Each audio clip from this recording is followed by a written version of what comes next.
Welcome to Volcano Talk, the series where we race cars up the Volcano Road and talk about them.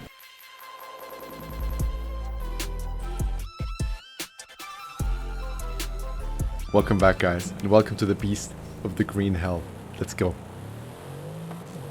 Alright, so you might be questioning my choice of words, but for those of you who are in the know, or those of you who will be in the know very shortly now, the beast of the green hell is a reference to its developing and tuning on the Nürburgring Nordschleife. This car, normally you probably know this car with its nice green and matte color, which is usually, well, the 2017 version at least, which is also how you can buy it in Forza Horizon store, and probably how you would see it if you look up pictures of a GTR 2017. And that is obviously a reference to the green hell that is the Nordschleife. For those who don't know about the Nordschleife, it's a very very tight, narrow racetrack deep in the forest, and thus it gets its name. As you can see, we already started with some fun facts. That's how I love to do it. And maybe I should quickly say we're looking at a car with an 848 rating. We are looking at beating a time of 4 minutes and 1 second set by the Lamborghini Huracan Tecnica. It's going to be a tough one to beat that. The Tecnica has an 861 Forza Horizon rating, but nonetheless it shouldn't be impossible. Also, probably for the keen-eyed of you, you can see that this time we're looking at an external view instead of a bonnet cam view, how I usually make the videos. Reason being, I want to see if some of you would appreciate this more, or if the general consensus was that this is more appreciated and better to look at, nicer to hear. So let's do it in the external view. It's a challenge for me. I'm a little bit of a less good driver when it comes to external view, because normally I'm such a good driver in bonnet cam. Alright, so let's talk about this car a little bit.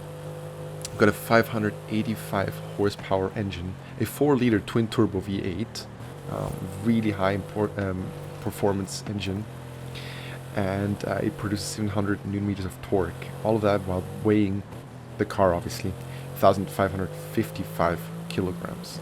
So these 3.98 liter displacement engine really gives a grunt. And for any of you who watch Misha's videos about Nürburgring by chances, you know that there's so many different versions of this car. There's people have made this car into a 1,000 horsepower monster. It's just it's an incredible beast. So what are we looking to beat here? Well, first of all, the drift score, as you can see, 0. Is incredible. If we can stay at that, we're already in the top when it comes to drift score. The time, of course, the 4 minutes and 1 second set by the Huracan, incredibly high score and a difficult one to beat. But with 848 Forza Horizon points, it's not impossible. The Huracan had a 861 rating, so slightly higher, but still, I would say manageable. We're really good in time now. We're actually not just anywhere, we're shortly for the point of the track where we're going to measure the speed which we can maintain through the speed camera zone. We're looking to beat 158 here, which was also set by the Lamborghini Huracan Tecnica. They have a slight difference in year, the Tecnica 2022 version and the GT 2017, where things were slightly less electric and hybrid back then. Now with the new norms and with the added benefits of having an electric engine when it comes to horsepower, torque.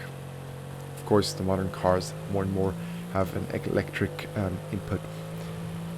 We are soaring up to the 160s, but cannot manage the 158 that the Huracan set. We're about 10 seconds away of the record. And the window is slightly closing, narrow. And sadly, this is the point here where the Huracan finished. So that makes this a solid second place at 4 minutes and 3 seconds, taking the LFA and pushing it back 1. Sad for the LFA, sad for the Top Gear specialists here on the YouTube channel, but this is a really solid score and a lovely one to see, because I want to bring in the bigger brother of the GTR, which you might sometimes see in the trailer of the channel. And so it was a fun one, as always. See you in the next video.